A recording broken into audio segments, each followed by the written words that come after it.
এ কি সাদিয়া, তুমি সিগারেট খাও? হ্যাঁ খাই, তো কি হয়েছে? তুমি তুমি মেয়ে মানুষের সিগারেট খাইতেছো?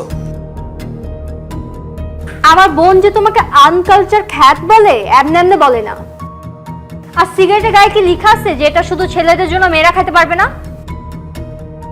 তাছাড়া আমি তো সিগারেট ছাড়া ওরা অনেক কিছু খাই।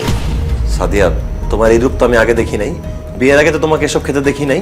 তখন তো তুমি আমার বয়ফ্রেন্ড ছিলা, এই জন্য তোমার থেকে লুকিয়ে লুকিয়ে ফ্রেন্ডসদের সাথে খাইতাম। এখন তুমি আমার হাজবেন্ড, তোমার সামনে আমি যে কোনো কিছু খেতে পারি, যে কোনো কিছু করতে পারি। তাছাড়া হাজবেন্ড ওয়াইফের মধ্যে কোনো সিক্রেট থাকা দরকার আছে বলো? সাদিয়া, সিগারেট স্বাস্থ্যের জন্য ভালো না। তাছাড়া আমার মা এগুলো পছন্দ করে না।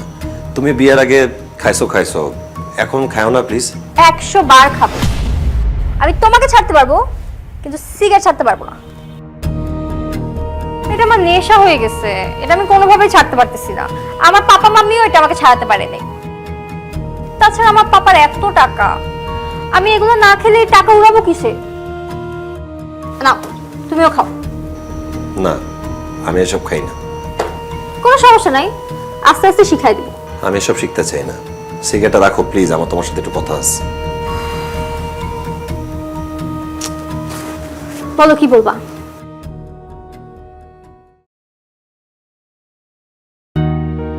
এই বালাগুলা আমার দাদি আমার মাকে দিছিল। আমার মায়ের খুব ইচ্ছা ছিল তোমাকে নিজের হাতে পরাই দিবে। তুমি তো চলে আসছো, তাই পারে নাই। আমাকে দিয়ে দিছে, বলছে তোমাকে পৌঁছায় দিতে। এখন থেকে তুমি এগুলো পরবা। এগুলো কি? আমি ডায়মন্ডের ব্যাঙ্গলসই পরি না? আর তুমি আমার জন্য সেই আদিকালের তোমার দাদি তোমার মাকে দিচ্ছে, তার মানে মিনিমাম তো 30-40 বছর পুরানো চুড়ি এগুলা।